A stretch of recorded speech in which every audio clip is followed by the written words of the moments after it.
ने अमेरिका को क्या दो टूक जवाब दिया है। तो भारत की तरफ से अमेरिका को ये दो टूक जवाब दिया है। रूस से तेल खरीद पर भारत निशाना सीधे तौर पर साधा है। यूक्रेन संघर्ष के बाद भारत ने अपना जो आयात है वो शुरू किया। ये बात एमई की तरफ से जानकारी दी गई और साथ ही अमेरिका को एक दो टूक जवाब, एक पूरी तरह से मैसेज दिया गया। पारंपरिक आपूर्ति यूरोप की ओर मोड़ दी गई। अमेरिका ने पहले भारत को प्रोत्साहित किया था कि आप जाइए रूस के साथ व्यापार कीजिए, आयात कीजिए। उसके बाद में अब अमेरिका ही कहीं ना कहीं मना करता हुआ नजर आ रहा है। वैश्विक बाजार हालात ने जरूरी बनाया, जो वैश्विक बाजार हालात हैं उनको लेकर के ये बात कही गई। इसके साथ ही आपको बता दें कि भारत की आलोचना करने वाले खुद व्यापार कर रहे हैं, ये एमईए की तरफ से बयान दिया गया और इसके जरिए सीधे तौर पर अमेरिका और यूरोपीय संघ पर निशाना साधा गया। अमेरिका ने रूस के साथ व्यापार जारी रखा हुआ है, लेकिन भारत को व्यापार करने से रोकना चाहता है अमेरिका कि आप रूस के साथ व्यापार ना कीजिए वरना टैरिफ और लगाया जाएगा। यूरेनियम, पैलेडियम, उर्वरक, रसायनों का जो आयात है वो अभी भी जारी है। भारत के विपरीत उनका व्यापार राष्ट्रीय बाध्यता नहीं है।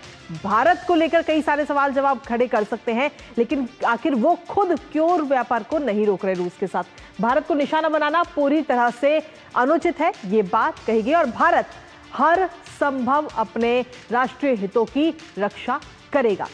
लेकिन इसके साथ ही जहां यूएस को, अमेरिका को ये दो टूक जवाब दिया गया, इसके साथ ही यूरोपीय संघ का भी पूरा चिट्ठा खोला गया है भारत की तरफ से। जहां आपको बता दें कि ईयू का रूस से जो व्यापार है वो भी जारी है और ऐसे में साल 2024 में ईयू और रूस व्यापार 67.5 अरब यूरो तक पहुंचा था।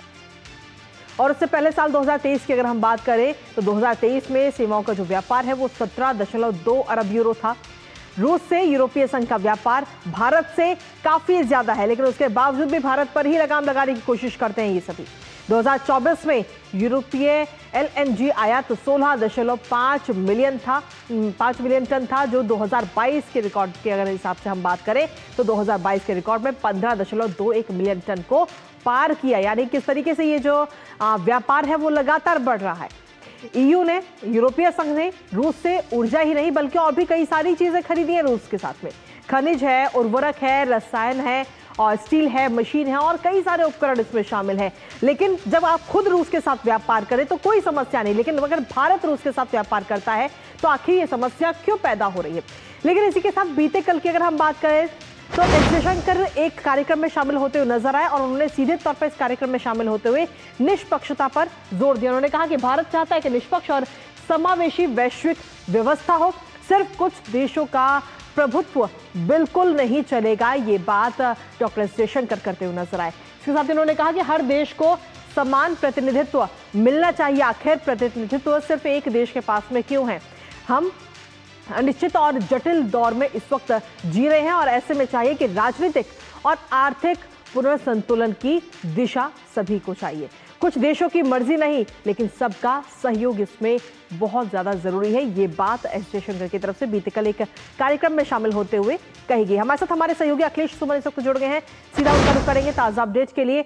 अखिलेश, सीधे तौर पर अगर हम देखें तो चाहे यूरोपीय संघ हो या फिर अमेरिका हो, भारत और रूस के जो आपसी रिश्ते हैं वो काफी मजबूत हैं और उसी को लेकर व्यापार भी हो रहा है और कहीं ना कहीं ये व्यापार जो है इस वक्त कई देशों के आंखों में खटक रहा है और इसीलिए वो इस व्यापार को रोकना चाहते हैं। अखिलेश, देखिए, निश्चित तौर पे जब यूरोप या अमेरिका जब अपने संकटों से गिरते हैं तो वो दुनिया के अन्य देशों पे कह सकते हैं कि वो जिम्मेदारी डालने की कोशिश करते हैं। ये जो रूस और यूक्रेन का संघर्ष है, ये रूस और यूक्रेन का संघर्ष कोई भारत ने नहीं शुरू किया, कोई किसी अन्य देश ने नहीं शुरू किया। यह शुरू किया गया था दरअसल यूरोप और अमेरिका की तरफ से ही, और वे चाहते थे कि नेटो का केंद्र बनाएंगे यूक्रेन में, और नेटो का अगर केंद्र बनाएंगे तो उसके बाद रूस के सामने ये विकल्प था कि वो किस तरीके से इसे डील करे। रूस ने इसको डील करने की एक तरीका अपनाया जिससे भारत को कोई मतलब नहीं है। भारत का सिर्फ ये मतलब है कि भारत की अपनी जो अंदरूनी जरूरतें हैं वो अंदरूनी जरूरतें पूरी होनी चाहिए। वो अंदरूनी जरूरतें किसी दो देशों के बीच के संघर्ष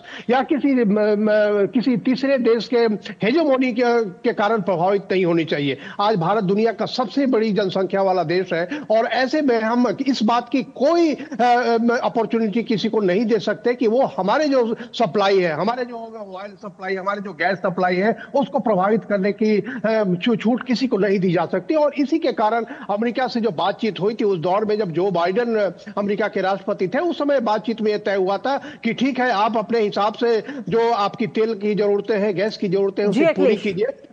तो उसी हिसाब से भारत कर रहा था। आज डोनाल्ड ट्रंप ने दावा किया था कि एक फोन करेंगे व्लादिमीर पुतिन को और उसके बाद यूक्रेन संघर्ष खत्म हो जाएगा, लेकिन अब उसमें वो सफल नहीं हो पा रहे हैं। इसी फ्रस्ट्रेशन में अन्य देशों पे जिम्मेदारी डाल रहे हैं, जिसके बारे में भारत ने यह कह दिया है कि आप महाशय हमसे ज्यादा ट्रेड कर रहे हैं, यूरोप हमसे ज्यादा ट्रेड कर रहा है रूस के साथ, और अगर आप तो क्या, अमेरिका तो वहां का सेंसिटिव जो टेक्नोलॉजी है, अमेरिका न्यूक्लियर जरूरतों के लिए रूस से सामान आयातित कर रहा है। जो यूरोप का जो आयात ट्रेड है पूरा करीब 80 बिलियन डॉलर के आसपास है, उससे थोड़ा ज्यादा है। तो ऐसी स्थिति में भारत पर दबाव बनाने की जो कोशिश है, वो कोशिश है खिसियानी बिल्ली खम्मा नोचे, और इस बात को अमेरिका और यूरोप को समझना चाहिए कि अपने नीतियों को ठीक करें, दुनिया में शांति के लिए जो स्थितियां बन सकती हैं उसमें प्रयास करें। जी अखिलेश, अंदरूनी स्थिति में कोई हस्तक्षेप न करे, तभी यह संतुलन स्थापित हो पाएगा और रूस और यूक्रेन जैसे संघर्ष जो है भविष्य में आगे नहीं हो पाएंगे। जी